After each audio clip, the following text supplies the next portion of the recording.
জীবন শিক্ষার এভরি মোমেন্টে সবাইকে স্বাগত। আজকে আমি হাজির হয়েছি চারাপোনা দিয়ে কলমি শাকের ঝোলের রেসিপি নিয়ে।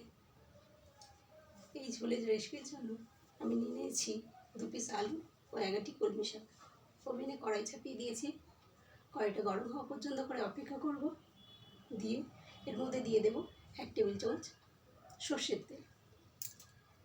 তেলটা গরম হয়ে গেলে এদিকে দেখুন আমি 2টো আলু আর 11টি কলমি শাক ভালো করে কেটে ধুয়ে রেখে দিয়েছি। তেলটা গরম হয়ে গেছে। এর মধ্যে দিয়ে দেবো 1 চামচ 5 ফোড়ন।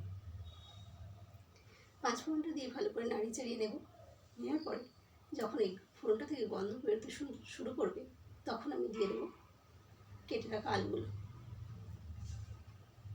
আমার চ্যানেলে নতুন বন্ধু হয়ে থাকলে চ্যানেলটা সাবস্ক্রাইব করে নেওয়ার অনুরোধ রইল।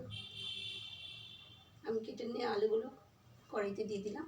দিয়ে ভালো করে একটু নাড়িয়ে চাড়িয়ে ভেজে নেব। নেওয়ার পরে এতে দিয়ে দেবো স্বাদ অনুযায়ী লবণ।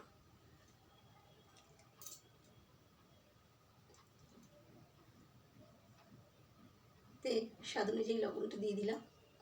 দিয়ে ভাজতে থাকবো।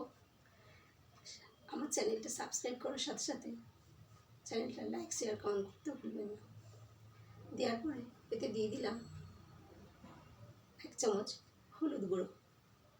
হলুদ গুঁড়োটা দিয়ে ভালো করে নাড়িয়ে চাড়িয়ে নেব যাতে হলুদের কাঁচা গন্ধটা চলে যায়। দেওয়ার পরে ভালো করে নাড়িয়ে নেব। কাঁচা গন্ধটা চলে গেলে দিয়ে দেব 1 চামচ জিরে গুঁড়ো।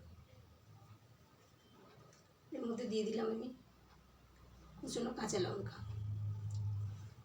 লঙ্কাটা অবশ্যই আপনাদের স্বাদ অনুযায়ী দেবেন। দিয়ে দিলাম 1 চামচ জিরে গুঁড়ো। দিয়ে ভালো করে নাড়িয়ে চাড়িয়ে নেব। সবজি থেকে যখন তেলটা বেরোতে শুরু করবে দিয়ে দেবো একটু জল। জলটা একটু বেশি দেব কারণ কলমি শাকের ঝোলটা খেতে অপূর্ব হয়। গরম ভাতের সময় ভীষণই ভালো লাগে। দিয়ে এটাকে ঢাকা চাপা দিয়ে দেবো। দিয়ে এটা যখন ফুটে উঠবে তখন এতে দিয়ে দেবো কুচনো কলমি শাকগুলো। কলমি শাকগুলো দেওয়ার পরেও আমি চাপা দিয়ে দেবো। ভালো করে নাড়িয়ে চাড়িয়ে দিয়ে চাপা দেবো। দিয়ে যখন তরকারিটা ফুটে উঠবে তখন আমি দেবো মাছগুলো।